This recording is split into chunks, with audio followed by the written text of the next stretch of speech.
La Asociación de Iglesias Adventistas del Oeste de Puerto Rico se siente de pláceme por tener en nuestro territorio 3 personas que profundamente aman a Dios. 3 personas cuyas predicaciones salen de lo más profundo del corazón, llenos de sinceridad y además de sinceridad, repletos de la verdad de Dios, sin fanatismo, sin extremismo, sin ser liberales, sin ser conservadores, simplemente portadores del mensaje que Dios reveló en su palabra. Los adventistas del séptimo día no podemos ser conservadores, tampoco podemos ser liberales, somos simplemente un pueblo que ha recibido un mensaje por revelación y que tiene el deber de comunicarlo al mundo. Muy probablemente Oliver Coronado, a través de la radioemisora en Venezuela o por internet, está escuchando nuestro programa. Y queremos decirle a toda Venezuela que ese hombre estuvo aquí una semana y fue de gran bendición para esta isla. Vino aquí el fin de semana y ya lo hemos constituido en hijo de la isla del Cordero, no de la isla del encanto, porque el encanto suena no muy bueno, sino de la isla del Cordero, de la isla de Puerto Rico, que queremos que sea la isla de Cristo. El pastor Stephen Bohr, queremos decirle en esta noche, y al pastor David Gates en la noche de mañana, que los 3 en el oeste de Puerto Rico tienen en 108 iglesias en este territorio las puertas abiertas para que vayan y prediquen la verdad a donde quieran,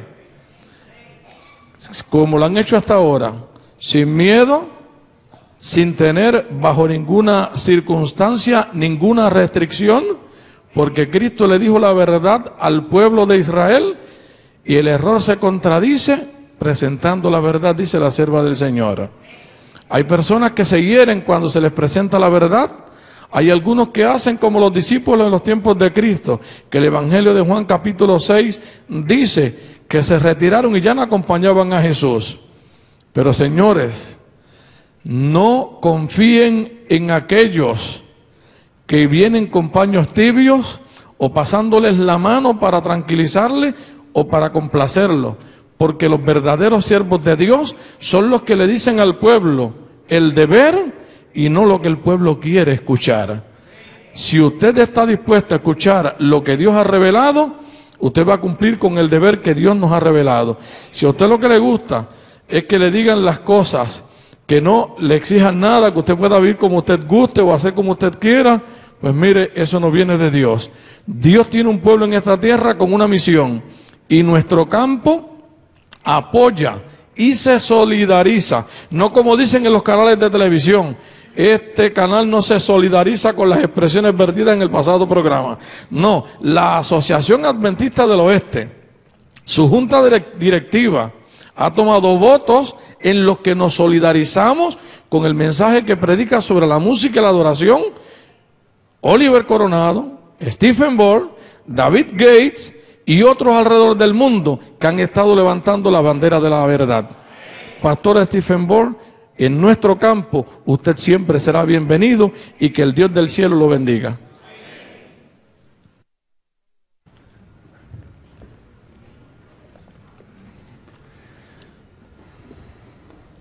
Le doy gracias al Señor porque tenemos administradores como el pastor Rodríguez en este campo del oeste de Puerto Rico. Un hombre valiente que no tiene miedo de perder su posición. Y lo único que quiere es complacer a Dios. Y gloria al Señor por eso. Pastor Rodríguez, gracias por abrirnos las puertas aquí en el oeste de Puerto Rico. Un lugar que tenemos muy cerca de nuestro corazón. Quisiera darles una buena noticia. Resulta que anoche se conectaron 440 sitios de 21 países. Países de todas partes, gloria a Dios. Estamos contentos de que muchas personas de varios países y muchos sitios hayan sintonizado la programación de anoche. Queremos extenderles un saludo muy cordial esta noche a todas las personas que nos escuchan por las emisoras de radio, también a los que están presentes acá, aquellos que están escuchando en Venezuela por radio también, en diferentes sitios, Radio Sol, Radio Paraíso.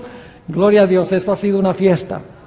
Y quiero decirles algo, cuando yo hablé de la música anoche y hablé sobre el estilo de adoración pentecostal, no estoy siendo crítico de los pentecostales, ellos tienen su estilo de adoración, no concordamos nosotros con ese estilo de adoración. Mi punto clave era que nosotros los adventistas tenemos que adorar de una forma distinta, porque nuestra teología es una teología diferente, es una teología del lugar santísimo.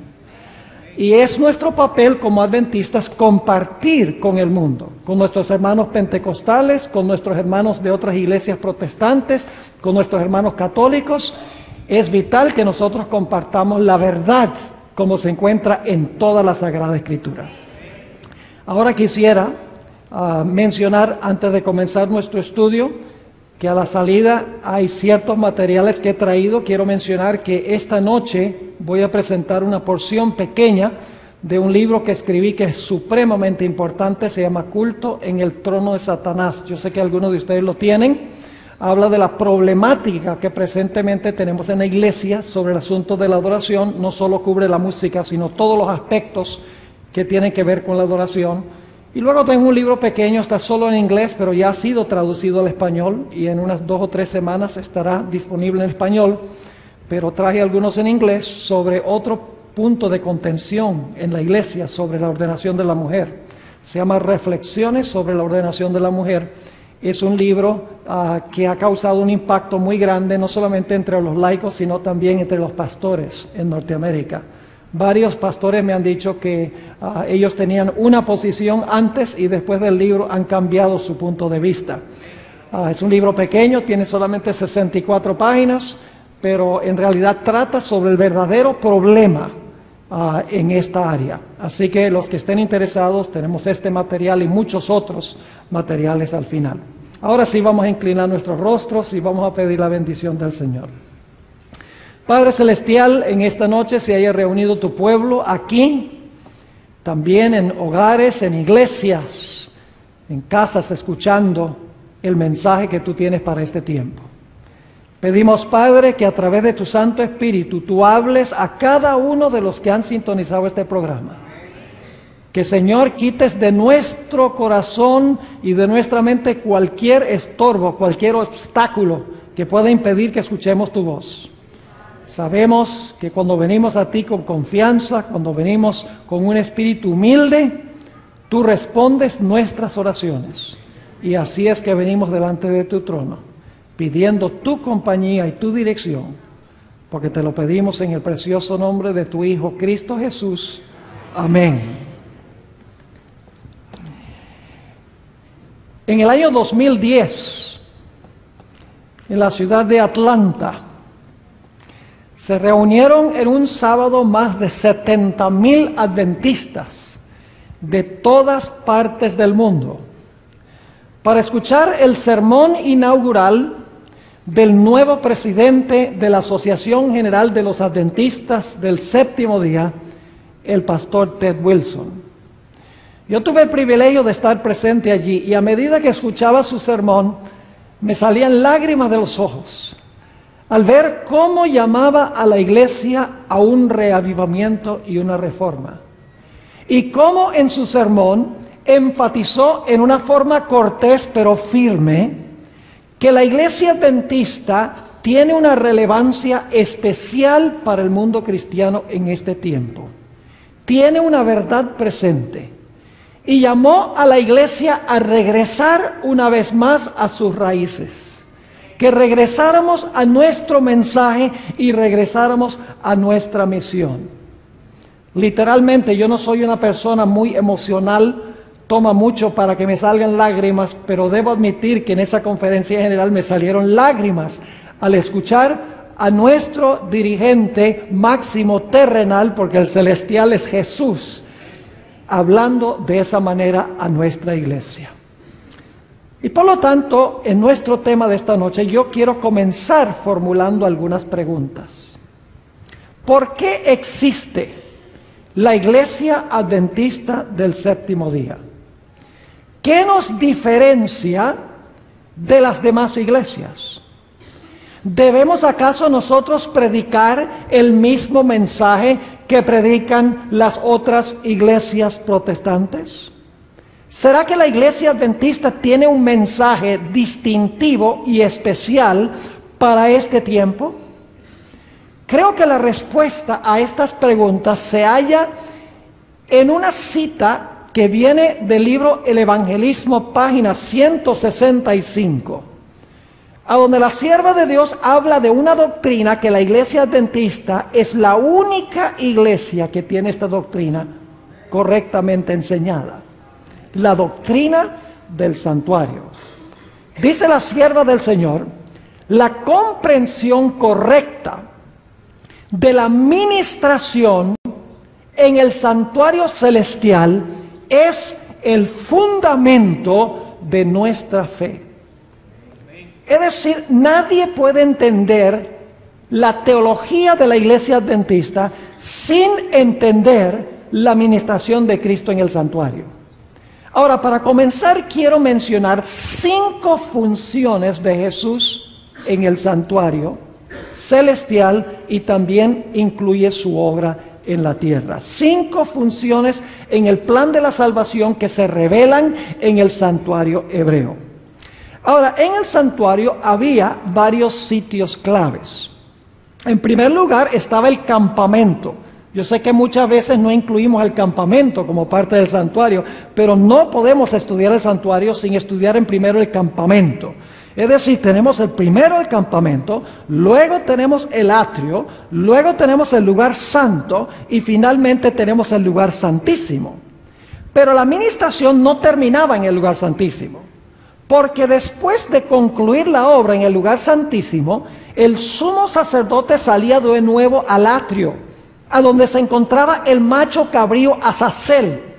Y el sumo sacerdote tomaba los pecados que habían sido depositados en el curso del año en el santuario y colocaba la responsabilidad final sobre la cabeza del macho cabrío Azazel. Y para ese tiempo quedaba limpio el santuario y quedaba limpio también el pueblo. Así que podríamos decir 5 pasos en la ministración de Cristo en el santuario: su ministración en el campamento, su ministración en el atrio, su ministración en el lugar santo, su ministración en el lugar santísimo, concluye su obra allí, luego regresa al atrio que representa la tierra y allí coloca los pecados sobre la cabeza del macho cabrío Azazel. Ahora quiero mencionar cuáles son las funciones de Cristo en cada uno de esos pasos que encontramos en el santuario. Hablemos en primer lugar del campamento. La ley de Dios, mis hermanos y hermanas, exige absoluta perfección. La ley dice, obedéceme perfectamente y vive. Ahora yo pregunto, ¿cuántos de los presentes le pueden ofrecer a la ley lo que la ley exige? ¿Hay alguien aquí en esta noche que le puede ofrecer a la ley la perfección que la ley exige? ¿Alguien quiere levantar la mano? Si alguien hubiera levantado la mano, sería su primer pecado, porque están mintiendo. La Biblia dice, todos han pecado y están destituidos de la gloria de Dios. No hay justo ni aún uno. Es decir, la ley exige absoluta perfección. Nadie en el planeta Tierra le puede ofrecer a la ley lo que la ley exige. Ahora escuchen bien. Por esa razón, el Señor Jesucristo vino a esta tierra para vivir su vida perfecta. Jesús vino a esta tierra para vivir la vida que la ley nos exige a nosotros. El Señor Jesucristo vino a esta tierra para vivir en nuestro lugar. En otras palabras, el Señor Jesucristo vino a tejer un manto perfecto de justicia. Cada acto de obediencia a la ley de Dios por parte de Jesús fue un hilo que Él le agregó al manto perfecto de justicia. Y cuando Cristo dijo, consumado es en la cruz, Jesús le puso el último hilo al manto perfecto de justicia. Jesús había vivido la vida que la ley nos exige a nosotros. Y la había vivido para cada ser humano que jamás haya vivido en la historia del planeta Tierra. Escuchen, hermanos y hermanas. Generalmente cuando estudiamos el santuario comenzamos en el atrio, en el altar. No. Antes de sacrificar el cordero, tenían que certificar que el cordero no tenía defecto. El hecho de que el cordero no tenía defecto es la vida perfecta de Cristo Jesús. Jesús primero tenía que vivir la vida que nosotros debemos vivir en nuestro campamento, en nuestro medio. Es decir, en el campamento tenemos la vida perfecta de Cristo Jesús, en favor de todos los seres humanos. Luego nos movemos al atrio. En el atrio el Señor Jesucristo muere. Ahí está el altar del sacrificio. Ahora fíjense que Jesús no solamente tenía que vivir la vida que la ley exige en nuestro lugar. Alguien tenía también que pagar la carga de pecado que yo tengo. Porque la ley dice, obedéceme perfectamente y vive. Pero si no obedeces perfectamente la ley, tienes que ¿qué? Tienes que morir. Así que no era suficiente que Jesús viniera a vivir la vida que nosotros debemos vivir. El Señor Jesucristo tenía que venir a morir la muerte que nosotros debemos morir por haber quebrantado la ley de Dios. Y Jesús murió por todos los pecados de todos los seres humanos que jamás hayan vivido en la historia del planeta Tierra. Es decir, en el campamento y en el atrio, el Señor Jesucristo vivió la vida que la ley nos exige a nosotros y sufrió la muerte que la ley nos exige por ser pecadores. Jesús vivió por todos los seres humanos y Jesús murió también por todos los seres humanos. Y luego nos movemos a la obra de Cristo en el lugar santo. Ahora yo pregunto, ¿el Señor Jesucristo perdonó los pecados de todos los pecadores en la cruz? ¿Saben que cuando yo pregunto eso, la mayoría de las personas, inclusive en la iglesia adventista, dicen, sí, en la cruz el Señor Jesucristo perdonó los pecados? Escuchen bien, mis hermanos y hermanas. En la cruz el Señor Jesucristo no perdonó los pecados. En la cruz el Señor Jesucristo hizo provisión para perdonar los pecados. La Biblia dice que el perdón es algo individual, no es algo corpóreo.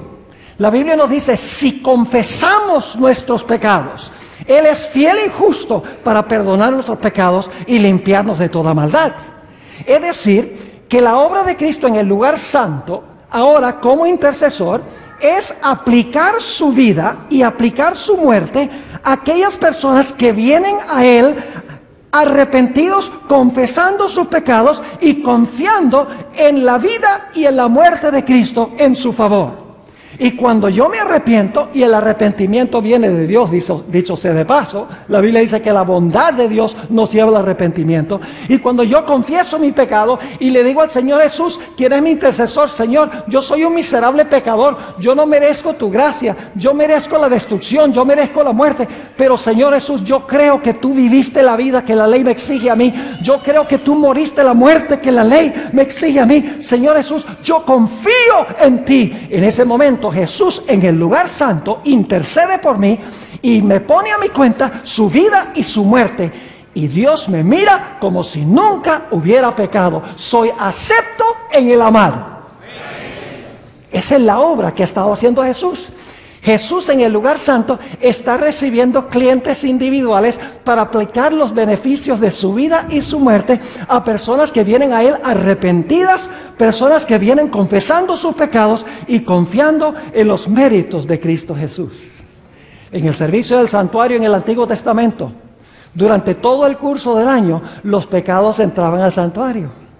El pecado se colocaba sobre la cabeza del animal, luego el sacerdote tomaba la sangre, introducía la sangre en el santuario. De esa manera, los pecados eran transferidos del pecador a la víctima y a través de la víctima al santuario por la intercesión del sacerdote. Es decir, durante el curso del año, el santuario se llenaba, se contaminaba, porque entraba al santuario por la sangre el pecado. Y por lo tanto el santuario quedaba contaminado. Ahora, ¿saben? Hay personas que dicen, muchos adventistas inclusive, dicen, nosotros los adventistas nunca tenemos seguridad de salvación. Porque nosotros creemos que cuando confesamos nuestros pecados entran allá al santuario y están registrados en el santuario y contaminan el santuario. Escuchen bien, mis hermanos, cuando yo me arrepiento, cuando confieso mis pecados, cuando confío en Jesús, yo ya no tengo que preocuparme, porque en ese momento yo puedo tener la seguridad de perdón, puedo tener la seguridad de salvación. Ahora el problema lo tiene el santuario. Y aquellas personas que dicen que no pueden tener seguridad de salvación porque el pecado entra al santuario, déjenme decirles una cosa: mejor es que tengan los pecados en el santuario, porque si no están en el santuario, están aquí. Nuestra mayor seguridad es entrar al santuario por la sangre de Cristo, a través del arrepentimiento, a través de la confesión, confiando en los méritos de Jesús. Nuestros pecados entran al santuario, pero los pecados son pecados perdonados que están en el santuario. Esa es la obra que hace Cristo en el santuario. El Señor Jesucristo intercede por individuos. Ustedes conocen lo que dijo el apóstol Pedro en el día del Pentecostés. Dice: arrepentíos y bautícese cada uno de vosotros en el nombre del Señor Jesucristo. ¿Para qué? Para perdón de los pecados. Hay que arrepentirse y bautizarse para perdón de los pecados, y luego recibiréis el don del Espíritu Santo. Es decir, que desde el día del Pentecostés en adelante, el Señor Jesucristo está ministrando en el santuario, recibiendo individuos que se arrepienten, confiesan su pecado y confían en Jesús. Y Jesús los representa ante el Padre, son aceptos en el amado, y Dios los acepta como si nunca hubieran pecado. Pero el problema es que el santuario se contamina. Y por esa razón llega el momento en que es necesario purificar el santuario. Y esa obra de purificar el santuario de los pecados que entraron allí al santuario por la sangre, el pecador no tiene que preocuparse, porque entraron a través del arrepentimiento, la confesión, puede tener seguridad de salvación. Pero los pecados igual están en el santuario, igual contaminan el santuario. Llega el momento en que hay que purificar el santuario. ¿Y dónde se realiza esa obra de purificar el santuario? Esa obra de purificar el santuario se realiza, ¿dónde? En el lugar santísimo del santuario. ¿Me están entendiendo hasta ahora lo que hemos estado estudiando? En el lugar santísimo del santuario. El propósito del lugar santísimo es purificar el santuario de los pecados que entraron allí. Es decir, en el servicio diario el pecado va del pecador a la víctima al santuario. En el día de expiación, en el lugar santísimo, los pecados se mueven en la dirección contraria. Se mueven del lugar santísimo allá al atrio, a donde se encuentra el macho cabrío Azazel, símbolo de Satanás, el originador e instigador del pecado, el que últimamente es responsable por el pecado. Ahora, con esto en mente, ¿les quedaron claros los 5 pasos? Con esto en mente, vamos a hacernos la pregunta: ¿qué es la verdad presente? De todas estas etapas de la obra de Jesús, su obra en el campamento, su obra en el atrio, su obra en el lugar santo, su obra en el lugar santísimo, su obra final otra vez en el atrio, ¿cuál de estos aspectos podríamos llamar la verdad presente, la verdad para hoy? Hermanos y hermanas, no es complicado. En cada época la sierva de Dios dice que hay una verdad presente.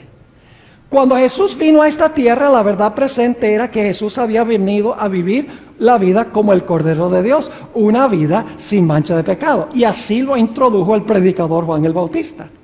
Cuando el Señor Jesucristo murió en la cruz, la muerte de Cristo era la verdad presente para ese momento. En el día del Pentecostés, la verdad presente era que ahora Jesús iba a tomar su vida y su muerte y se los iba a aplicar a los que vinieran a Él arrepentidos al santuario. Ahora yo pregunto, ¿dónde está el Señor Jesucristo hoy? El lugar donde está Jesús hoy es en el lugar santísimo del santuario. Si queremos saber qué es verdad presente, qué debemos estar predicando, debemos predicar ¿dónde está Jesús ahora y qué está haciendo Jesús ahora? Porque la verdad presente se centra en Jesús, y donde está Jesús y lo que está haciendo Jesús es lo que nosotros debemos predicar. Debemos predicar el mensaje del lugar santísimo. Ahora, no me entiendan mal. No habría obra del lugar santísimo sin los primeros pasos. ¿Jesús podría hacer su obra en el lugar santísimo si no hubiera vivido su vida perfecta? No. ¿Podría Jesús presentarse en el lugar santísimo para purificar el santuario si no hubiera derramado su sangre? No. ¿Puede Jesús presentarse para purificar el santuario si el Señor Jesucristo no metió los pecados al santuario por medio de su sangre de esos individuos que venían a Él arrepentidos? No. Los primeros pasos todos son esenciales e importantes, pero todo debe verse en el contexto del ministerio de Cristo en el lugar santísimo del santuario. Su vida perfecta debe verse a la luz del lugar santísimo. Su muerte debe verse a la luz del lugar santísimo. Su intercesión debe verse a la luz del lugar santísimo. Porque la verdad presente es a dónde está Jesús y qué está haciendo Jesús ahora mismo en este tiempo. Así que lo único que tenemos que hacer para descubrir qué es verdad presente es descubrir dónde está Jesús y qué está haciendo. Y eso es lo que tenemos que predicar. Ahora, ampliemos un poquito más este asunto. ¿Dónde podemos nosotros descubrir más plenamente lo que es la verdad presente para este tiempo? Yo creo que necesitamos ir, hermanos y hermanas, al libro de Daniel y al libro de Apocalipsis para entender cuál es la verdad presente para este tiempo, el mensaje del lugar santísimo. Ahora, quiero repasar con ustedes las 7 iglesias del libro de Apocalipsis. Ahora, ¿saben ustedes que no solamente los adventistas, sino que muchos teólogos no adventistas enseñan que las 7 iglesias representan 7 períodos de la historia de la iglesia, desde los tiempos de los apóstoles hasta el fin del tiempo? No solo es la iglesia adventista la que enseña eso. Hay muchos teólogos evangélicos, bautistas, pentecostales, que enseñan que las 7 iglesias representan 7 periodos consecutivos de la historia de la iglesia. Y es interesante, yo he leído varios de estos libros y generalmente dicen que la iglesia de Éfeso es la iglesia apostólica, no solo la iglesia adventista. Dicen que la iglesia de Esmirna es la iglesia perseguida por los emperadores romanos. Dicen que la iglesia de Pérgamo es la iglesia del tiempo de Constantino, cuando penetró la apostasía en la iglesia. Dicen que la iglesia de Tiatira representa la iglesia durante el periodo de dominio papal, esa mujer Jezabel, la ramera, que se menciona en el Apocalipsis del capítulo 17. Dicen que la iglesia de Sardis representa la reforma protestante.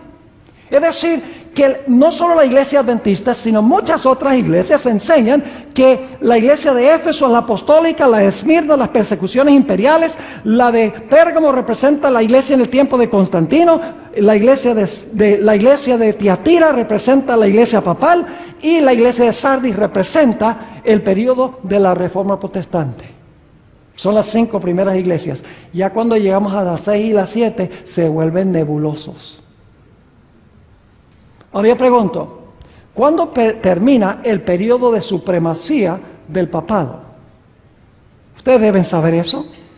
Iba a gobernar tiempos y ¿qué? Y la mitad de un tiempo. Es decir, que la 5ª iglesia nos lleva al año 1798. Ahora, lo que quiero que miremos especialmente es la 6ª iglesia. Recuerden que la 6ª iglesia es después de la iglesia apostólica, el periodo de los emperadores romanos, después del periodo de Constantino, después del periodo de supremacía papal, después de la reforma protestante. Ya nos estamos acercando al final de la historia porque es la iglesia número 6 en la secuencia, es hacia el final de la historia. Ahora, quiero que notemos cuál iglesia es esa. Es la iglesia de Filadelfia. Ahora, ¿saben algo interesante? Vamos a notar en unos momentos que delante de la iglesia de Filadelfia se coloca una puerta abierta. Y usted dice, ¿por qué? ¿Qué es esa puerta? ¿Y a dónde conduce esa puerta? ¿Y qué pasa dentro de esa puerta? ¿Saben el nombre de la 7ª iglesia? Es Laodicea. ¿Saben lo que significa la palabra Laodicea? Significa juzgando al pueblo. O el pueblo del juicio. Es decir, que la iglesia de Filadelfia es la iglesia que viene inmediatamente antes de comenzar ¿qué? Antes de comenzar el juicio. La última iglesia es la iglesia del juicio. Es decir, que la iglesia de Filadelfia es la iglesia que viene inmediatamente antes de comenzar el juicio. Ahora vayan conmigo a Apocalipsis el capítulo 3 y vamos a leer los versículos 7 y el versículo 8 para ver lo que dice de esta puerta y a dónde conduce esta puerta. Dice allí: escribe al ángel de la iglesia en Filadelfia. Recuerden, la sexta iglesia hacia el final de la historia, después del periodo de la iglesia romana, después del periodo del protestantismo, no solamente según los adventistas, sino según teólogos no adventistas. Dice allí: escribe al ángel de la iglesia en Filadelfia. Esto dice el santo, el verdadero, el que tiene la llave de David, el que abre y ninguno cierra, y cierra y ninguno abre. Yo pregunto, ¿esta llave abre una puerta, sí o no? En la iglesia de Filadelfia, ¿la llave va a abrir una puerta?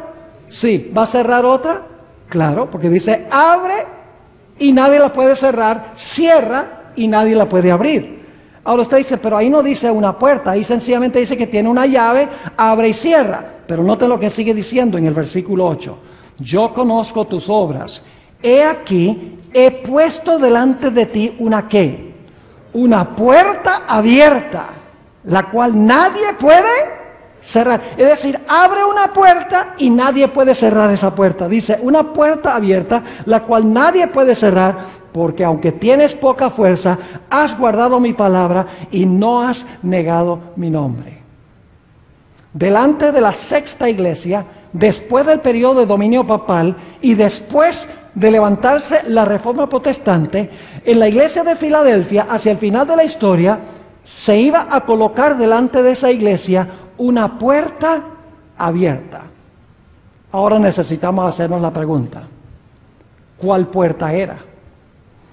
Escuchen bien, el santuario tenía 3 puertas. La primera puerta conducía del campamento al atrio o al patio. La segunda puerta conducía del patio o del atrio al lugar santo. Y la tercera puerta conducía del lugar santo al lugar santísimo. Y claro, la pregunta clave es: ¿cuál de estas puertas es la puerta que se colocó delante de la iglesia de Filadelfia? ¿Será la primera puerta? No puede ser la primera puerta. Y usted dice, ¿por qué no puede ser la primera puerta? Yo pregunto, ¿cuándo es que el Señor Jesucristo entró al atrio para morir en la cruz? ¿Hacia el final de la historia, en la sexta iglesia? No, durante el tiempo ¿qué? Apostólico. Es decir, eso pasó antes de la iglesia de Éfeso. Así que no puede ser la primera puerta, porque la puerta que lleva al atrio la abrió Cristo, y Cristo entró para morir en la cruz cuando estuvo aquí en la tierra. Entonces decimos, ¿será la puerta, la segunda puerta, la que conduce del atrio al lugar santo? Yo pregunto, ¿cuándo es que se abrió la puerta donde Cristo entró al lugar santo para comenzar su obra intercesora? En el día del Pentecostés, Jesús comenzó a interceder en el lugar santo del santuario. ¿Puede entonces la puerta que se coloca delante de la sexta iglesia, puede ser esa segunda puerta? No puede ser la segunda puerta, porque la puerta en Filadelfia se abre al final de la historia, en el tiempo de la sexta iglesia, mientras que la otra puerta, la segunda puerta, se abrió cuando Cristo ascendió al cielo. ¿Me están entendiendo? Entonces yo pregunto, ¿cuántas puertas quedan? Quedan una sola. ¿Y cuál es esa puerta? La puerta que lleva del lugar santo al lugar ¿qué? Santísimo. Ahora escuchen bien, el libro de Apocalipsis identifica el momento cuando se abre esa puerta. Vayan conmigo a Apocalipsis el capítulo 11 y el versículo 19. Apocalipsis el capítulo 11 y el versículo 19. Aquí se habla del momento cuando se abre esta puerta. Y escuchen bien, no tengo tiempo de mostrarles el contexto de ese versículo, pero ustedes lo pueden estudiar. Este versículo de Apocalipsis 11, 19 se halla en el contexto de la sexta trompeta. Ustedes saben que nosotros los adventistas tradicionalmente, y yo creo que correctamente, hemos creído que las iglesias, los sellos y las trompetas corren juntas. Son 3 diferentes perspectivas de la historia desde los tiempos apostólicos hasta el fin del tiempo. Las iglesias empiezan en los tiempos apostólicos, terminan en el tiempo del fin. Los sellos comienzan en los tiempos apostólicos y terminan en el tiempo del fin. Las trompetas comienzan en los tiempos apostólicos y terminan en el tiempo del fin. 3 diferentes formas de trazar la historia eclesiástica desde 3 diferentes perspectivas.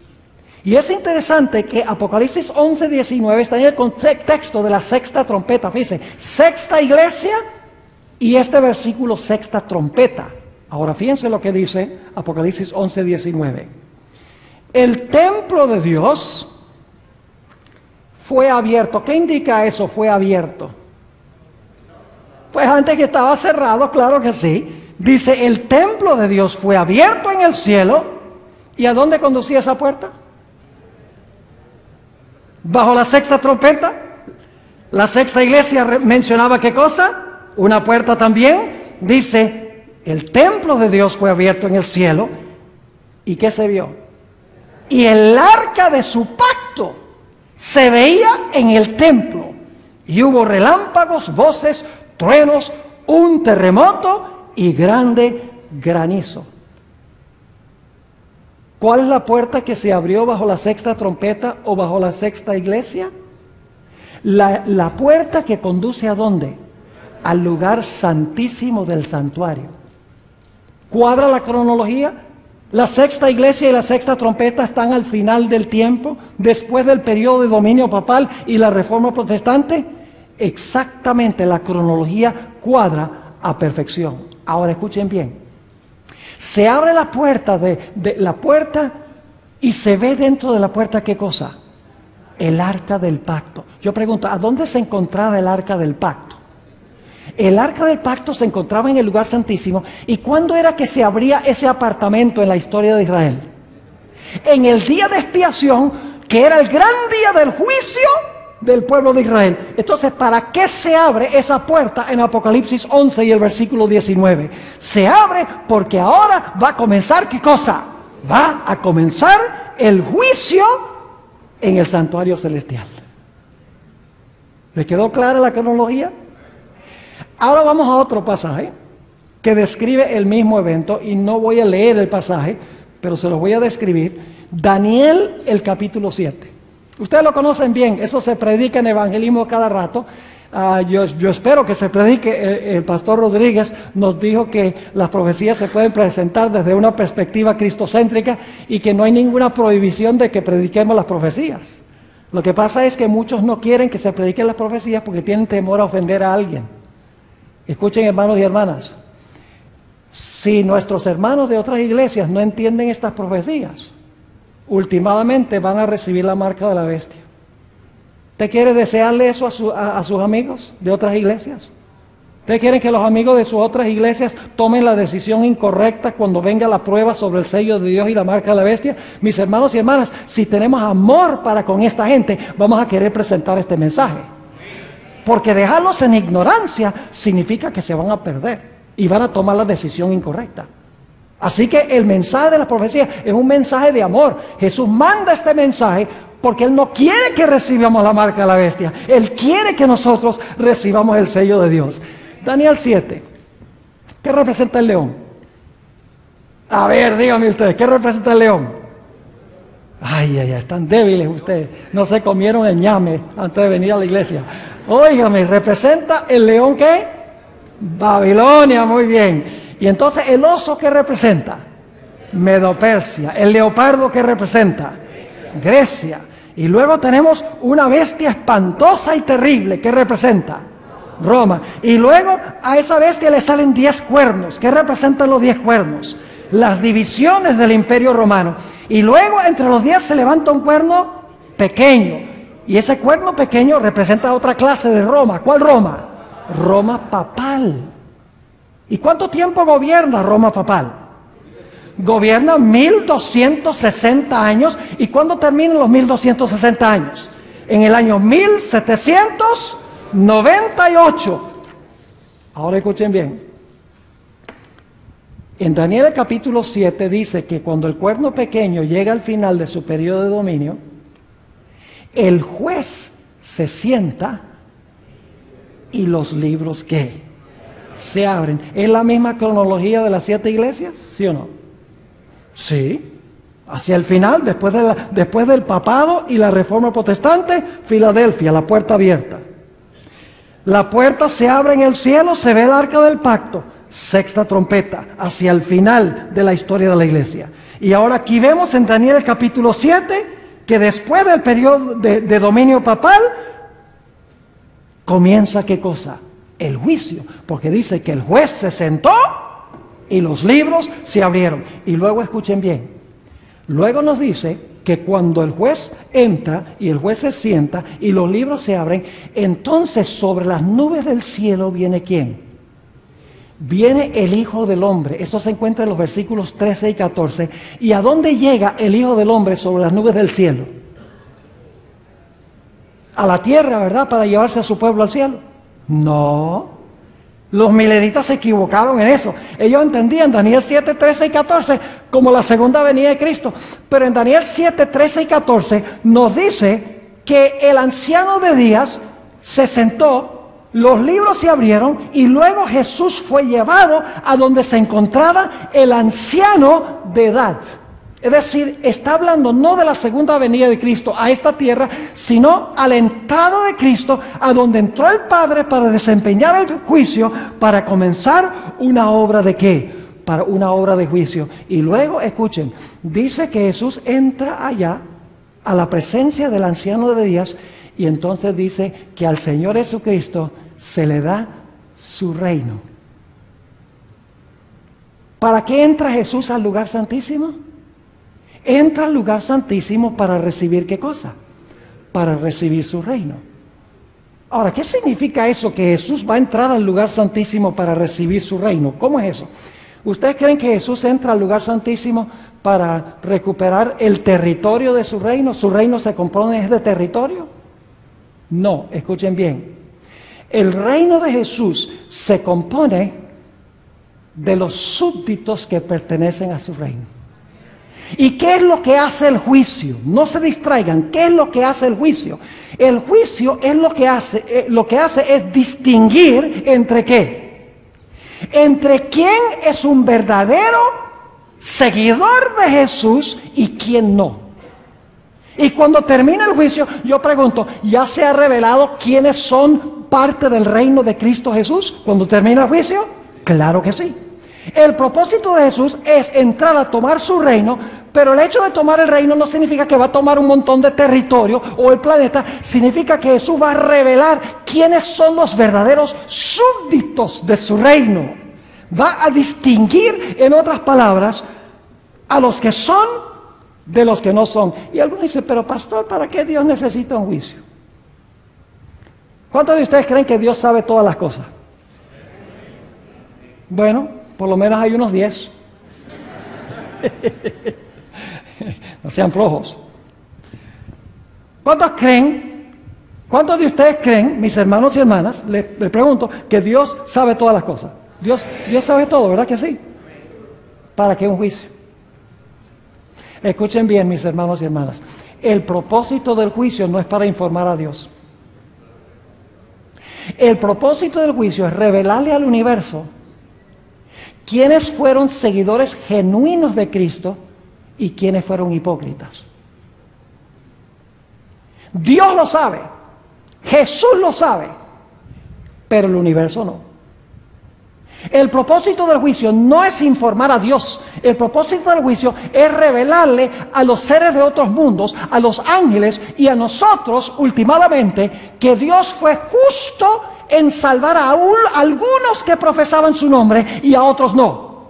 Y escuchen bien, en este juicio, antes de la segunda venida de Cristo, solamente los casos de los que profesaron a Jesús entran en juego. Es decir, el juicio dentro de la puerta, en el lugar santísimo, no incluye a aquellos que no aceptaron a Cristo Jesús. Solamente incluye ese juicio a aquellas personas que profesaron el nombre de Cristo Jesús. Ahora yo pregunto, ¿todas las personas que profesan el nombre de Cristo son verdaderos seguidores de Cristo? ¿Hay trigo y cizaña en la iglesia? ¿Y cómo se distingue? El trigo y la cizaña se ven igualitos. Hay que esperar hasta que se haga un ¿qué? Un juicio. Y nosotros no somos los que hacemos el juicio, son los ángeles al final, dice, que hacen la separación o la división. Pero la cizaña y el trigo se parecen mucho. Yo pregunto, ¿la red del Evangelio reúne peces malos y buenos? Claro que sí. ¿Y qué hay que hacer cuando se llega a la playa? Hay que separar a los buenos que se van a llevar al mercado de los que no sirven. Yo pregunto, ¿en la iglesia solamente hay vírgenes sabias? ¿Hay también vírgenes fatuas? Claro que sí. Las vírgenes fatuas tenían lámparas. Representa la Biblia. Tenían por lo menos cierta medida de aceite. Oye, pero eran hipócritas. Es decir, profesaban, pero no eran. Yo pregunto, en la cámara matrimonial, ¿solamente entran los que tienen el manto que se proveyó o hay algunos que se van a infiltrar? ¿Ustedes no conocen esa parábola de Jesús? Del hombre que entró a la fiesta de bodas sin el manto. ¿Qué creen ustedes? ¿Que eso está hablando de Cristo en la segunda venida? Cristo se lleva a su pueblo al cielo, después que todo el mundo está en el cielo, Jesús dice, ¿y cómo entraste tú aquí? No. Eso está hablando de un juicio investigador antes de la segunda venida del Señor Jesucristo, para separar a sus verdaderos hijos de los que profesaron ser y no son. Nos dicen los evangelios que muchos van a decir, Señor, Señor. No echamos demonios en tu nombre, no profetizamos en tu nombre, no hicimos milagros en tu nombre. Y Jesús va a decir, claro, como ustedes saltaron y hablaron en lenguas, hicieron milagros y sanaron gente y echaron demonios y dieron profecía, vénganse conmigo, ustedes son míos.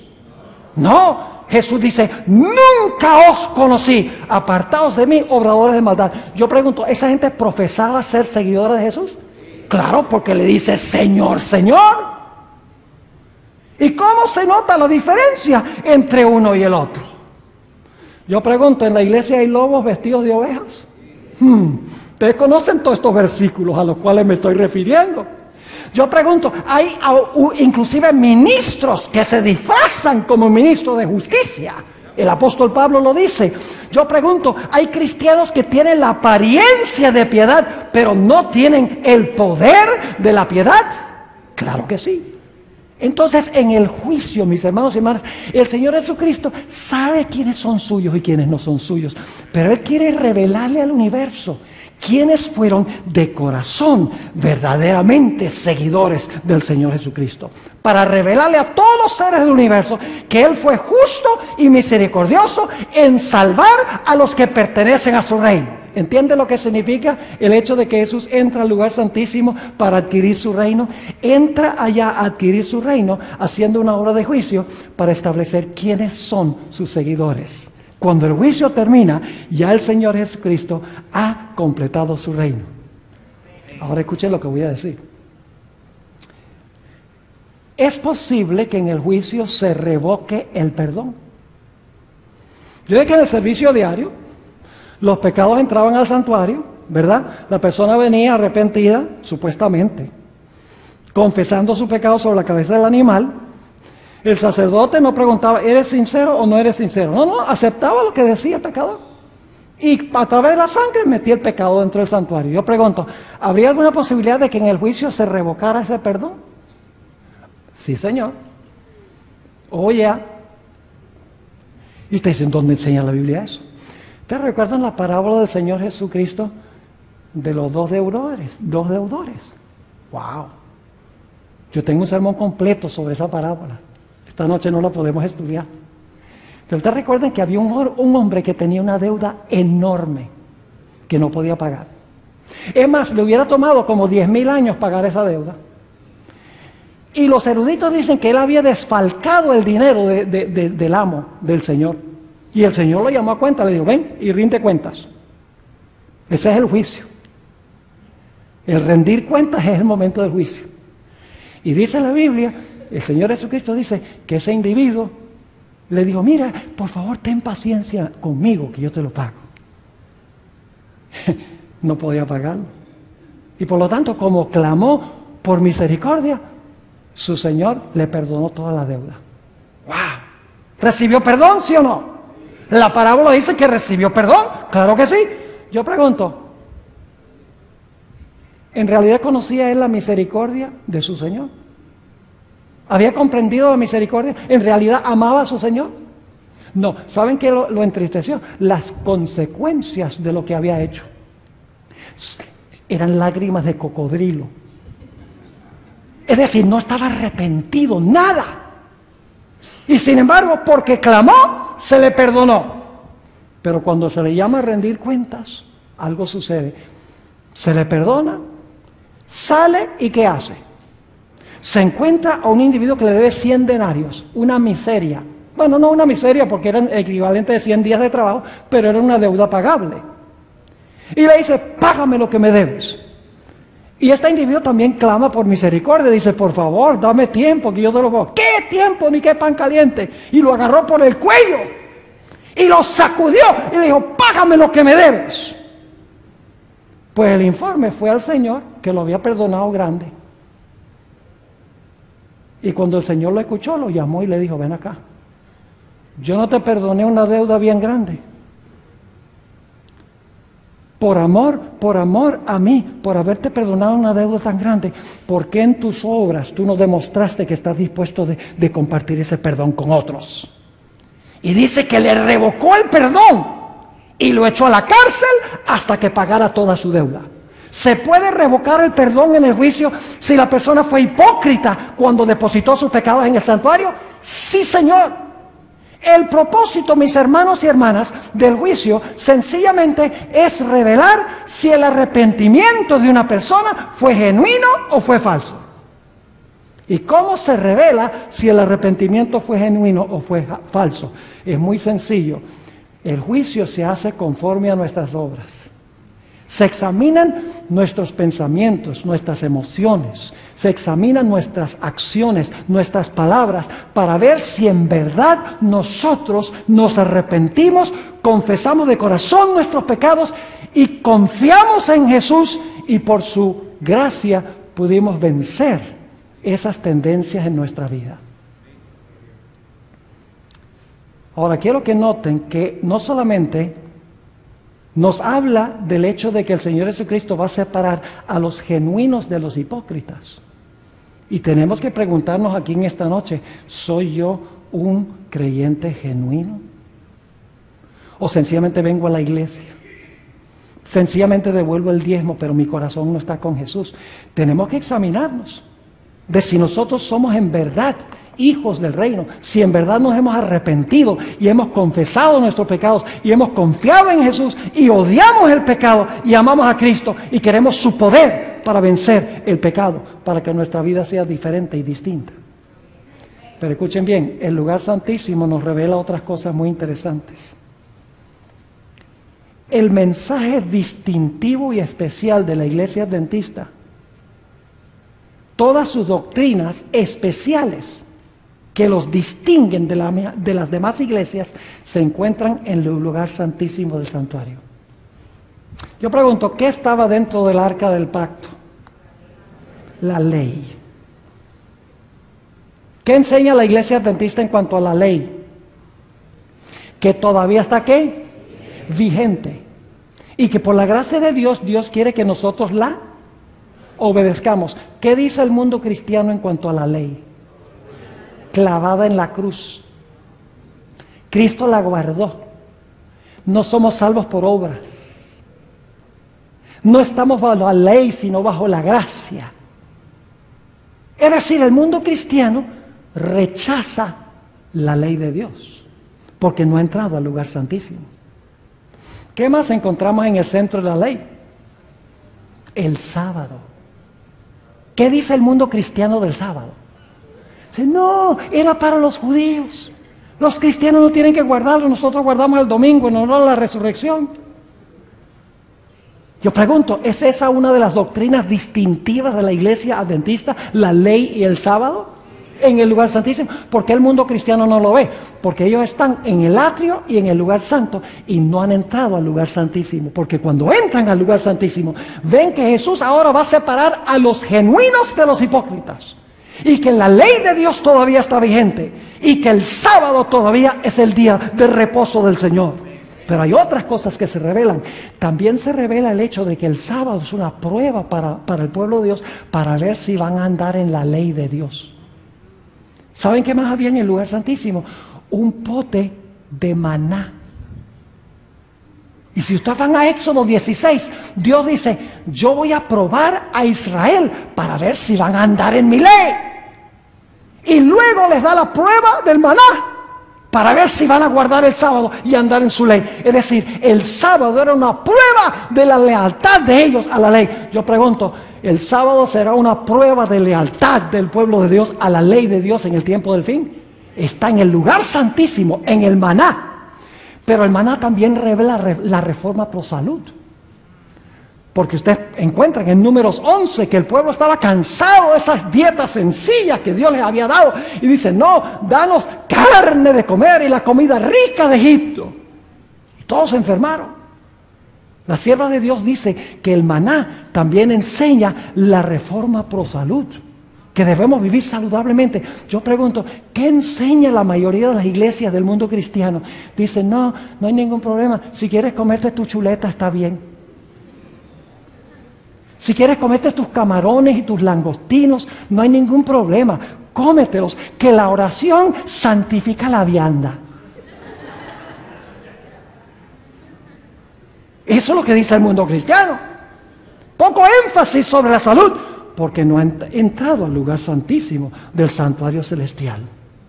Además de eso, ¿qué dicen ellos del juicio? ¿Saben lo que enseñan las iglesias? Dicen, no, el juicio es cuando Cristo venga. Eso no es lo que la Biblia enseña. La Biblia no enseña que el juicio se va a realizar cuando el Señor Jesucristo venga. La Biblia enseña que el juicio comienza antes de la segunda venida, mientras todavía está abierta la puerta de la gracia. Y ustedes dicen, ¿dónde dice la Biblia eso? La Biblia lo dice en Apocalipsis 14, versículos 6 y 7. Dice, vi otro ángel descender del cielo, teniendo el evangelio eterno para predicarlo a los que moran en la tierra, a toda nación, tribu, lengua y pueblo, diciendo en alta voz, temed a Dios y dadle gloria, porque la hora de su juicio llegará. Muchas gracias. Dice, la hora de su juicio ha llegado. Yo pregunto, la hora del juicio llega mientras se está predicando el evangelio? Claro que sí. Porque el ángel está predicando el evangelio y dice, la hora de su juicio ha llegado. Es decir, el juicio comienza mientras se está predicando el evangelio, antes de la segunda venida, lo cual significa que el juicio tiene que realizarse ¿dónde? En el santuario celestial. Saben que el santuario, el lugar santísimo, también enseña la doctrina del estado de los muertos. ¿Ustedes recuerdan la vara de Aarón que floreció? Era una vara, un vástago muerto, pero por un milagro de Dios brotó la vida. Esa vara representa a Cristo, quien en sí mismo tiene la vida, quien dijo, yo soy la resurrección y la vida, aunque estuviere muerto, viviré, dice el Señor Jesucristo. Es decir, que se encuentra también en el lugar santísimo la doctrina del estado de los muertos. ¿Qué dice el mundo cristiano en cuanto al estado de los muertos? Dice, los vivos saben que han de morir y los muertos todos saben. Eso es lo que dicen. Pero la Biblia dice que los muertos nada saben, mis hermanos y hermanas. Las verdades especiales, distintivas de la iglesia adventista se encuentran esposadas ¿dónde? En el lugar santísimo. Entonces yo pregunto, ¿cuál es la verdad presente de la iglesia adventista del séptimo día? ¿Que Cristo murió en la cruz? Importante, es verdad, pero no presente. ¿Que Cristo vivió una vida perfecta? Verdad, pero no verdad presente. ¿Que Cristo intercede por los pecadores? Verdad, pero no verdad presente. ¿Cuál es la verdad presente? Todo lo que se haya encerrado, ¿dónde? Todo lo que se haya encerrado en el lugar santísimo del santuario celestial. La ley, el sábado, el estado de los muertos, la idea del juicio, la reforma pro salud, todo lo que nos distingue de las demás iglesias como adventistas del séptimo día. Y nosotros lo que queremos hacer es adorar como adoran ellos. Mis hermanos y hermanas, qué vergüenza debería darnos esto, de que nosotros nos avergoncemos del mensaje especial que Dios nos ha dado, el mensaje especial del lugar santísimo del santuario. Ahora, no puedo concluir sin mencionarles la lección más grande que viene del lugar santísimo. Y déjenme decirles, el mundo cristiano, inclusive muchos de los teólogos y ministros de la Iglesia Adventista tienen un problema en este punto teológico. Ustedes le dicen, ¿creen que debemos nosotros, por el poder de Dios, que podemos por el poder de Dios vencer completamente el pecado antes que Cristo venga? ¿Y qué dicen muchos? No podemos vencer completamente el pecado antes que Cristo venga. Esa es la respuesta que dan muchos. Yo no sé, tal vez están leyendo ese versículo. ¿Usted conoce ese versículo? Dice, casi todo lo puedo en Cristo que me fortalece.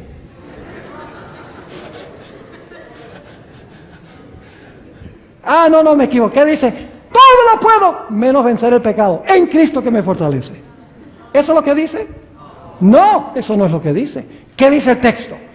Todo lo puedo en Cristo que me fortalece. Y saben, dicen, no, pero la carne es débil. Entonces tú me estás diciendo que tu carne débil es más poderosa que Dios. Tú estás diciendo que Dios no tiene el poder para darme la victoria sobre el pecado. Porque tu carne es tan poderosa, tu carne es tan fuerte que tú no puedes vencer el pecado. Ni siquiera Dios te puede dar el poder para vencer el pecado en la vida. Mis hermanos y hermanas, déjenme leerles una cita muy interesante. Saben que el santuario se va a cerrar. El servicio del lugar santísimo se va a cerrar, mis hermanos y hermanas. Y cuando se cierre el servicio del santuario, el Señor Jesucristo se va a cambiar sus vestiduras sacerdotales a sus vestiduras reales. Y luego va a venir el tiempo de angustia, cual no se ha visto jamás en la historia del planeta Tierra. Durante ese tiempo, y a algunos no les gusta esto, durante ese tiempo tendremos que vivir sin intercesor, porque Jesús se ha quitado sus vestiduras sacerdotales. Y yo tuve un compañero que una vez me dijo, ¿y cómo sabe usted que Jesús se va a cambiar las vestiduras? ¿Dónde dice la Biblia que Jesús se va a cambiar las vestiduras? Entonces yo, en mi forma diplomática o como de costumbre, le dije, si tú usaras un poco de la materia gris que Dios te dio, tú mismo podrías conseguir la respuesta a tu pregunta. Y me dice, ¿cómo es eso? Le digo, mira, déjame preguntarte, ¿qué función está desempeñando Cristo hoy? Me dice, bueno, está oficiando como sumo sacerdote. Le dije, bueno, de una a una pregunta a una, estábamos bien. Le digo, ¿y si está oficiando como sumo sacerdote, cómo está vestido? Me dice, bueno, está vestido como sumo sacerdote, lógico, de dos. Le digo, vamos bien. Ahora déjame hacerte una tercera pregunta. Cuando Cristo regrese del cielo, ¿cómo viene vestido? ¡Wow! Ahora se quedó callado, porque sabía que lo tenía en un rincón. Pero luego dice, bueno, Apocalipsis 19 dice que viene vestido como Rey de Reyes y Señor de Señores. Yo digo, pues si viene vestido como Rey de Reyes y Señor de Señores, antes de eso tiene que haberse cambiado.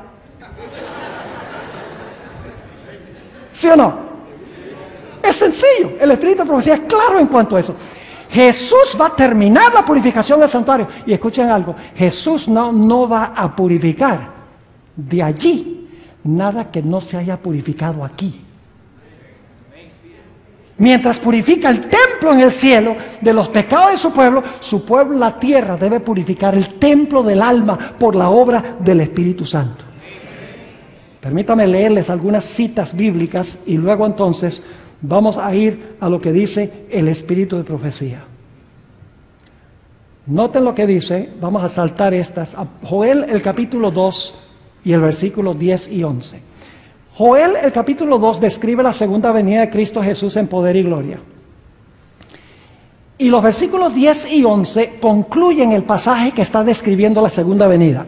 Y quiero que noten lo que dice al concluir este pasaje. Dice, delante de él temblará la tierra, se estremecerán los cielos, el sol y la luna se oscurecerán y las estrellas retraerán su resplandor. Está hablando de la segunda venida, ¿sí o no? Y Jehová dará su orden delante de su ejército. ¿Quién es el ejército? Sus ángeles. Porque muy grande es su campamento, fuerte es el que ejecuta su orden. Porque grande, escuchen bien la pregunta, porque grande es el día de Jehová y muy terrible, ¿y quién podrá soportarlo? Cuando el Señor Jesucristo venga en poder y gloria y tiemble la tierra y el sol se oscurezca y la luna no dé su resplandor, las estrellas dejen de brillar y Dios esté mandando a su ejército con su voz potente, la pregunta se hace: el gran día terrible de Jehová ha llegado, ¿y quién podrá soportarlo? El libro de Joel tiene la respuesta a esa pregunta.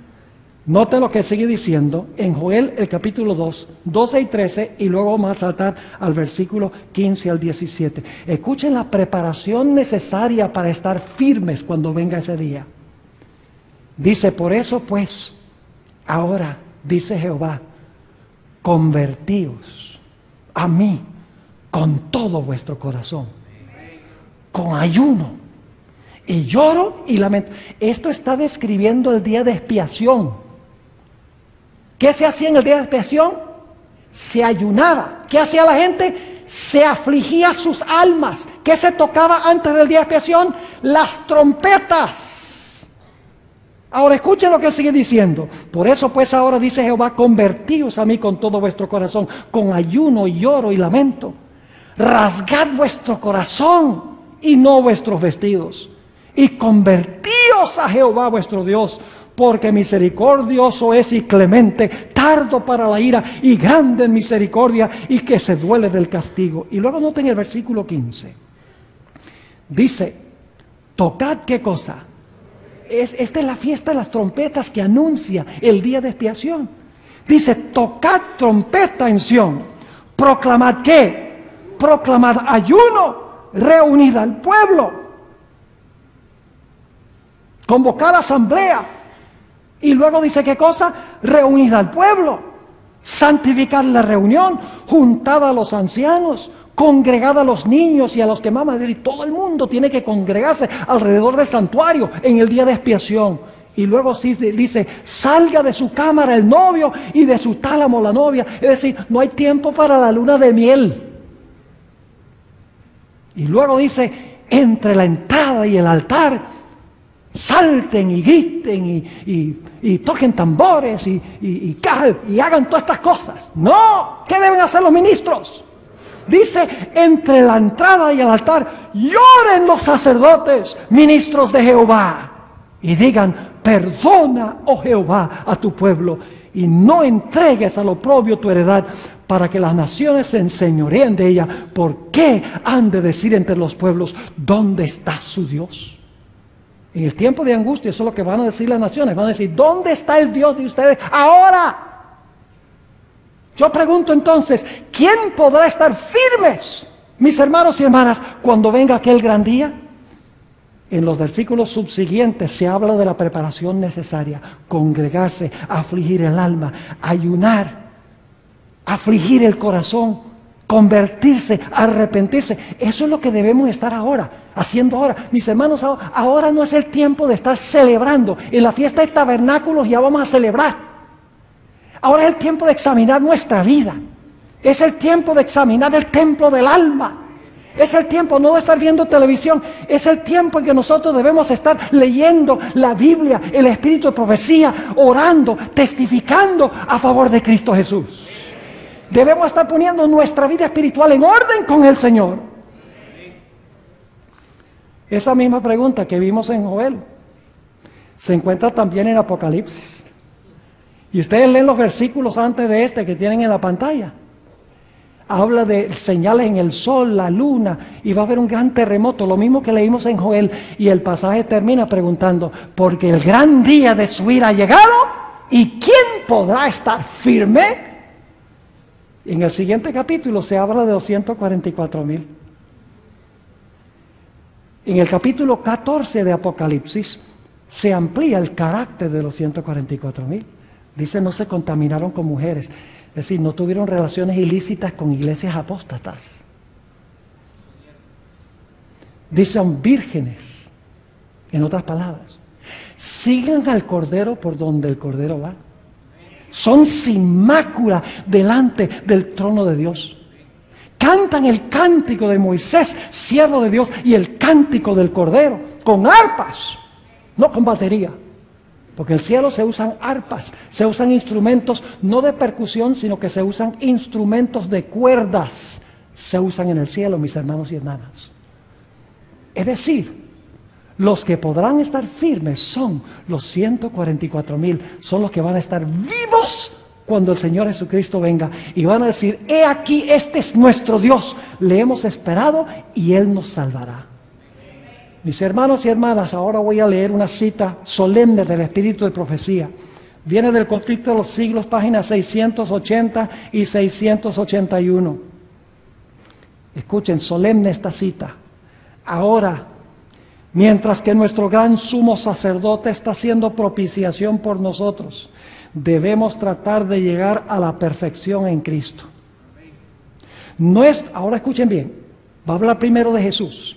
Nuestro Salvador no pudo ser inducido a ceder a la tentación ni siquiera en pensamiento. ¿Oyeron eso? Nuestro Salvador no pudo ser inducido a ceder a la tentación ni siquiera en pensamiento. Y luego habla de nosotros. Satanás encuentra en los corazones humanos algún asidero en que hacerse firme. Es tal vez algún deseo pecaminoso que se acaricia, por medio del cual la tentación se fortalece. Pero Cristo declaró al hablar de sí mismo: viene el príncipe de este mundo, mas no tiene nada en mí. Satanás no pudo encontrar nada en el Hijo de Dios que le permitiese ganar la victoria. Cristo guardó los mandamientos de su Padre y no hubo, ahora escuchen, y no hubo en él ningún pecado de que Satanás pudiese sacar ventaja. Y ahora escuchen bien, esta es la condición en que deben encontrarse los que han de poder subsistir en el tiempo de angustia. Ni siquiera en pensamiento. Y usted dice: pastor, eso es imposible. No, para lo que el hombre es imposible, para Dios es posible. Porque si tú dices, mis hermanos, si nosotros dedicamos nuestra vida a lo que debemos dedicar nuestra vida, vamos a ser como Enoc, como Elías, que tuvieron pasiones como las nuestras, pero que tienen una comunión íntima con el Señor. Eso significa que vamos a tener que cambiar nuestros hábitos y nuestras prácticas. Lo que vemos, lo que oímos, lo que hacemos, el entretenimiento en el cual participamos. Mis hermanos y hermanas, es tiempo ahora, cuando está por concluir el juicio celestial, de poner nuestras vidas en orden con el Señor. Este es el mensaje distintivo de la Iglesia Adventista del Séptimo Día. La mayoría de los cristianos dicen: no, somos pecadores, al fin y al cabo, pues vamos a seguir pecando hasta que Cristo venga, y cuando Él venga, Él lo arregla todo. Entonces, ¿por qué no se lo arregla todo el mundo? Mis hermanos y hermanas, para subsistir durante el tiempo de angustia vamos a necesitar una fe inquebrantable. ¿Qué es la verdad presente? Primeros Escritos, página 63. Dejemos que los pioneros nos digan qué es. Dice la sierva del Señor: escuchen con cuidado, si hay pastores aquí. Son muchas las preciosas verdades que contiene la palabra de Dios. Vuelvo a repetir. Son muchas las preciosas verdades que contiene la palabra de Dios, pero es la verdad presente lo que el rebaño necesita ahora. He visto el peligro que existe de que los mensajeros se desvíen de los puntos importantes de la verdad presente para espaciarse en temas que no tienden a unir al rebaño ni santificar el alma. ¡Wow! En esto, es decir, predicar cosas que no tienen que ver con los puntos principales de la verdad presente, en esto Satanás aprovechará toda ventaja posible para perjudicar la causa. Pero los temas, ahora va a definir la verdad presente, pero los temas como el ¿qué? El santuario, en relación con ¿qué? Ahí está el juicio, los 2300 días, ¿qué más? Los mandamientos de Dios y la fe de Jesús, que es el mensaje del tercer ángel, son perfectamente adecuados para explicar al movimiento adventista pasado y cuál es nuestra posición actual. Establecer la fe de los que dudan y dar certidumbre al glorioso futuro. He visto con frecuencia que estos eran los temas principales en los cuales deben espaciarse los mensajeros. Y si no se está haciendo, estamos desobedeciendo a la voz profética que Dios nos ha dado. ¿Se dieron cuenta que todo lo que dice está relacionado con el lugar santísimo del santuario en esta lista? Mis hermanos y hermanas, el Espíritu de Profecía nos dice que los que entiendan y vivan estos mensajes, los mensajes de los tres ángeles, que es el mensaje de Dios que viene del lugar santísimo, van a ser preservados en medio de la tribulación. Los mensajes serán un ancla para el pueblo de Dios. En Primeros Escritos, página 256, la sierva del Señor dice: estos mensajes me fueron representados como un ancla para el pueblo de Dios. Quienes los comprendan y reciban quedarán libres de verse arrastrados por los muchos engaños de Satanás. ¿Cuán importantes son los mensajes de los tres ángeles? Son un ancla, y si no estamos anclados, Satanás nos va a arrastrar. Así que tenemos que estudiar estas cosas, mis hermanos y hermanas. Dice la sierva de Dios en la página 258 del mismo libro, Primeros Escritos: me fueron mostrados 3 escalones, los mensajes del primer ángel, del segundo y del tercero. Dijo mi ángel acompañante: ay de aquel que mueva un bloque o clavija de estos mensajes. La verdadera comprensión de estos mensajes es de importancia vital. El destino de las almas depende de la manera en que son recibidos. Mis hermanos y hermanas, lo que nos distingue como iglesia son los mensajes de los tres ángeles, que son paralelos al mensaje del lugar santísimo del santuario. Y hay de nosotros si nosotros nos extraviamos de este mensaje especial que Dios le ha dado a la iglesia para predicar muchas otras cosas que no son verdad presente. Dejaríamos de ser el pueblo distintivo de Dios. Seríamos evangélicos del séptimo día, o luteranos del séptimo día, o presbiterianos del séptimo día. Ya no seríamos adventistas del séptimo día. Mis hermanos y hermanas, yo apelo a los que estamos aquí, al igual que los que están viendo por televisión, escuchando por radio, viendo por el internet. Mis hermanos y hermanas, volvamos a nuestras raíces. No perdamos el tiempo con esta idea de lo que hay que hacer es alabar, y lo que hay que hacer es venir al culto para que nos entretengan y gozar, y etcétera. No, estamos en un tiempo muy serio para eso. Tenemos que preparar un carácter para el cielo. Tenemos, por la gracia de Dios, que purificar el templo del alma. Ojalá esa sea nuestra experiencia. Oremos. Padre, te damos gracias porque tú has dado este maravilloso mensaje a tu pueblo remanente. Padre, perdónanos por haberlo escondido debajo de un almud. Tal vez por temor a lo que la gente piense, tal vez por temor a que la gente se ofenda, tal vez porque tenemos demasiado flojera de estudiarlo. No sé cuál es el motivo, Padre, pero perdónanos.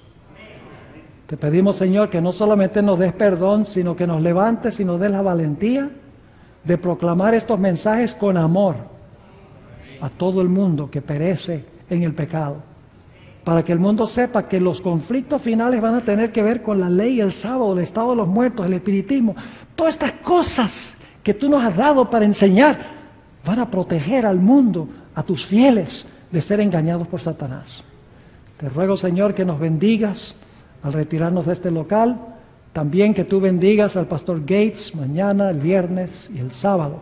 Que sea una gran bendición, una conclusión con broche de oro para esta semana. Te lo pedimos en el nombre precioso de tu Hijo, Cristo Jesús. Amén. Amén.